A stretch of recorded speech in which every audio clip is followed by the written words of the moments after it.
As you saw in the prior video, I finally got into naming some of the kill streaks and Call a Loco should be using. And how they should have worked all these fucking years and what we've been playing with this bullshit. So for my next magic trick, we get into the long forgotten and underappreciated Airstrikes. Now the gameplay you're watching comes from Heroin XBL, but I've always known him by his PSN name that had Jesus in it. So I'm gonna call the motherfucker Jesus because that makes my life nice and simple. And for those of you who are interested in sending me in your gameplays, by all means, send them in. I have plenty of ideas that are going to be going into the BluePrint series, so I need content. There's no need to ask whether or not, oh, can I send this to you and I have this game? Just send it. Don't worry about it. Send the motherfucker. Now, I can't guarantee that I will use your video or use all the videos, but I will certainly use the ones that I could fit and that have a good length of time. 10 minutes is a safe bet. I've pretty much been averaging 10 minutes minimum on all the BluePrint videos. So if you go over that, I could certainly work with that too, because as you guys see, I love to talk. Now, have airstrikes ever been that great? I mean, be honest and think about this for a second. Aside from a few useful items, have you ever felt like airstrikes were amazing rewards to use? For me personally, airstrikes are merely a function towards receiving a vehicle, sort of like a buffer or a cheap way to get a few potential kills without having to run out there and get into gunfights. Usually, I used airstrikes that were conveniently set up right before major air support vehicles. Think of like a Predator missile. That was a major one. You get to the 5 kill streak mark, you hope you drop the motherfucker, you get a 7 kill streak, and you get a Harrier up in this bitch. But when you get to the 6 kill mark, when you get the precision strike, it was like, was it worth it to use the 6 kill streak? Couldn't I just wait to get one more kill to get the Harrier? For me, I always went with a vehicle when it came to those situations. Why bother with a 6-point precision strike when at 7 kills I can get a chopper or a Harrier or something? Why bother with a 9-point stealth bomber when I could have the Pavlo out on this motherfucker, or the 8-kill B-52, what was that shit in Black Ops 1? When you had a Blackbird as the other option. The reality is, airstrikes are just filler to help you get a vehicle. No more, no less. And I can sit here and try and make these shits as appealing as possible, but it's not gonna happen. So I decided to just make sure that airstrikes that I did use added some kind of variety and added some kind of purpose towards getting your vehicles. I also wanted to make sure that I didn't pull a Treyarch and offer something lethal before a 5 kill streak, like that fucking piece of shit RCXD car. Oh man, if I had one of those, I would drive it right up David Vanderhaar's asshole like a colonoscopy vacuum tube, man. I ain't fucking joking about that shit. But anyway, getting back to the airstrikes, there will be 8 options from the airstrikes, starting from the lowest to the highest. And again, the point totals on the side are just more of a visual guiding point. Precision strike will return, and that would be at the 5 kill streak mark, or whatever the fuck you want to call it. Also at the 5 mark, I would have a multi-position strike, which we'll get into. You guys have seen it plenty of times before already. The Predator missile will return, and that'll be around a 6 kill streak mark, along with a Hellfire missile. And again, I'm going to explain this when we get into the detail. Next up, I have the OTR-23, which needs a better name. So for now, I'm going to call this motherfucker the Fart Bomb. And you guys will see why when I explain this ship. After that, we're going to have the White Phosphorus Airstrike. We're also going to have a Bunker Buster and a Stealth Bomber. Now, for this group, you can have countless items, but for my purposes, I chose 8 airstrikes, so let's kick it in with the details. The Precision Airstrike is something we've seen in Call of Duty since back in Call of Duty 4. And I'm going to return it back to the 5 position that it usually started with. And it'll be the same 3 bomb drop on a single location. I would increase the area damage a bit on this motherfucker so that it covers a little more area. You know, whether the bombs themselves have a more splash radius or whatever the fuck, or if the 3 drops are spread out over a bit of a wider area. But I think the only improvement I would make is the size area of the damage that it can do. That's the only improvement I would make. Also at the 5 kill mark, or 500 score streak system, whatever the fuck you want to call this shit, is a multi-airstrike, which is 3 individual bombs placed in 3 individual areas. Basically, it's like the Black Ops 2 version of the Lightning Strike, if I'm not mistaken. Now, individually, these 3 drops will have a smaller radius compared to the Precision Strike. However, if you combine the total sum of their radius, I would like it to be very similar to the Precision Strike. So if you decided to drop all 3 right next to each other, basically it would just be like a Precision Strike. But personally, I wouldn't recommend doing that. Ideally, you want to put them in 3 different spots so you can keep fucking dropping shit on people, man. So that's the best way I would do that. Keep these 2 items in the game, but obviously show the varying differences so that they don't feel the same.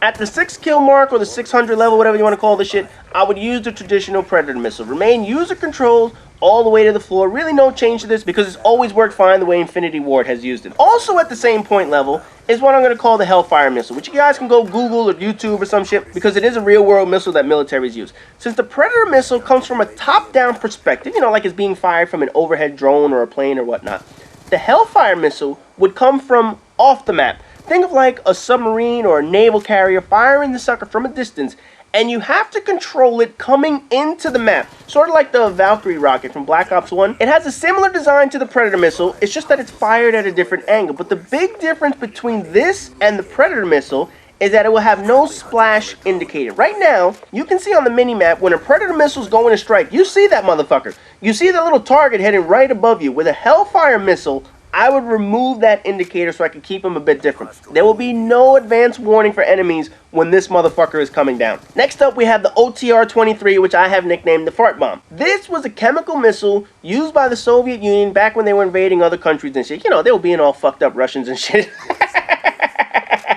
Anyway, this will be a placed missile, similar to a precision strike. You pick your location on the map, and that's where the motherfucker will drop.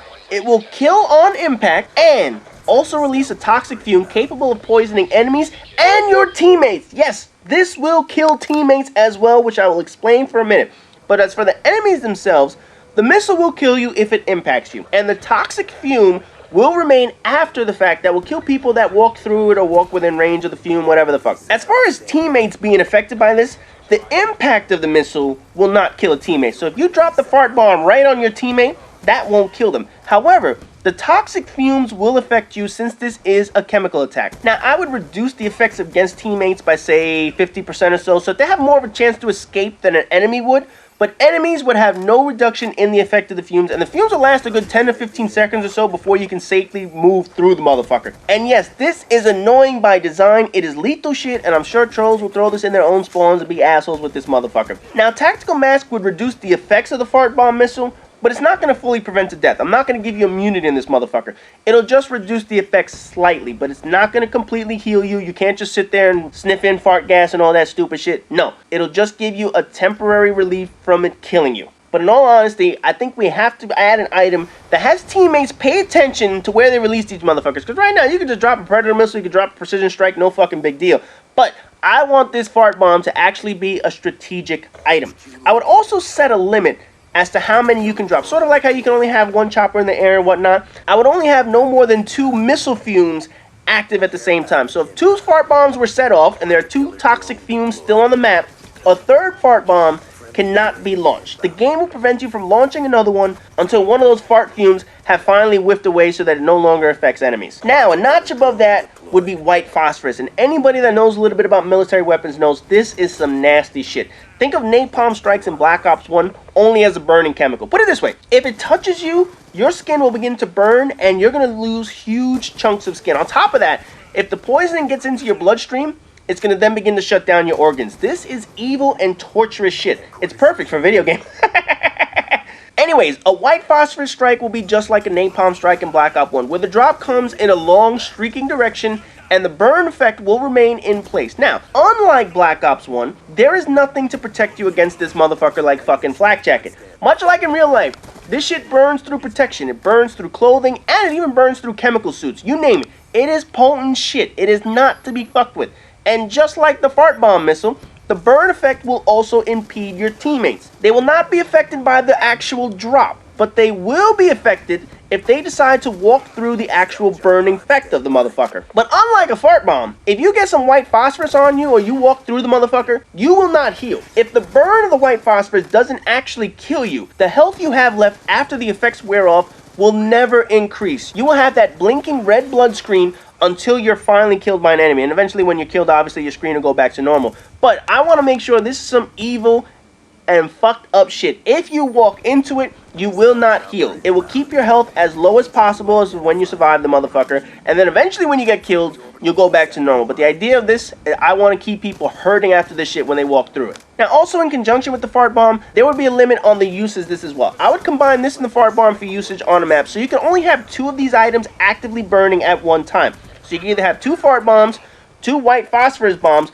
or 1 of each, but you can have no more than 2 active on a map at the same exact time. Now, I know people might complain about trolling or people being assholes with these items. However, how many times do you see a teammate nowhere near the objectives playing for kills or playing like a bitch? How many times do you see a corner camper on your own team? Now, you can literally light a fire under their ass. You know, team players are not going to fuck people over on purpose with these. We know that. People who are playing as a team, they're not going to say, hey, I'm going to drop this shit right on top of your head and watch you burn. No, it's not going to work like that. They're going to use this strategically, but obviously, trolls are going to fuck with people, but the idea here is that I did at least provide teammates with protection so that you have a better chance of surviving this if somebody decides to fuck with you with this. Moving on to the next item, and something that I have personally wanted for a long fucking time, a bunker buster bomb. A bomb specifically to kill people indoors. My bunker buster would be at the 9 kill streak or 900 level, whatever you want to call this shit, because this one is meant to get people that are indoors. Right now, you can take cover from most airstrikes and survive the motherfucker, but this bad boy will blow the asshole off of a burrowing gopher, man. If you hide in a building, that will not save you. Matter of fact, bunker busters are a guaranteed kill in a building. There is no hiding from this motherfucker. It'll work like a precision airstrike, but it only allows you to target buildings on a map. You cannot put this in a random spot on the map. You cannot put this in an open field. It will reject that request in the positioning. It will only lock on to buildings on a map. You can bring this up in the target screen, and the only thing you can lock on to are buildings. Yes, this fucker is meant to get people out of buildings. It is designed to remove that corner camper sitting in a fucking building. No matter where they are in that building, this will kill them. People outside of the building it hits may take a little splash damage, but they're not going to be killed by that motherfucker. But this really is designed for that one motherfucker that just won't leave a building.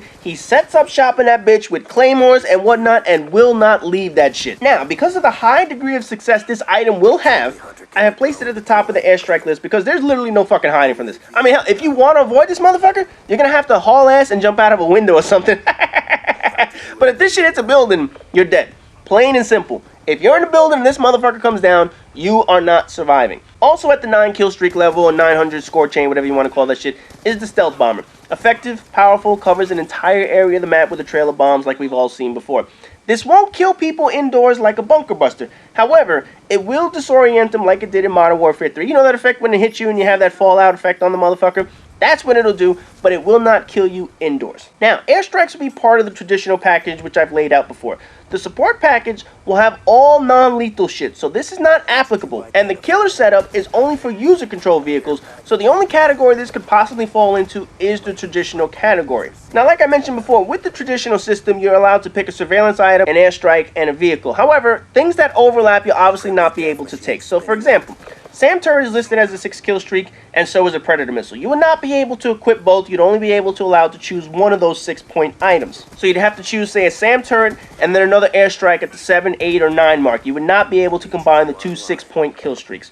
Also, you do not have to worry about taking a lower level surveillance item and then picking an airstrike. What do I mean by that? You can equip a Predator missile and an advanced UAV with an airstrike. Obviously, the airstrike is occurring before the surveillance. Back in Call of Duty 4, we used to have the UAV, then the airstrike. Here, you can equip them in any order you want. You want your airstrike to drop first? You can certainly do that. You want to hold off on your advanced UAV? You can certainly do that. You can pick the fart bomb before selecting the body heat sensor. It doesn't matter. You are not restricted from choosing a surveillance item before an airstrike. You can pick the airstrike before the surveillance item. So we leave that choice up to you. We leave the idea of how you want to set up your character on your own with the traditional system. Anyway, that's it for the airstrikes, including the famous fart bomb. Next video, we're going to conclude this motherfucker with all of the vehicles. So as always, rate, comment, subscribe, and all that good shit. And I'll see you guys in the next video. Never doubt. Good job.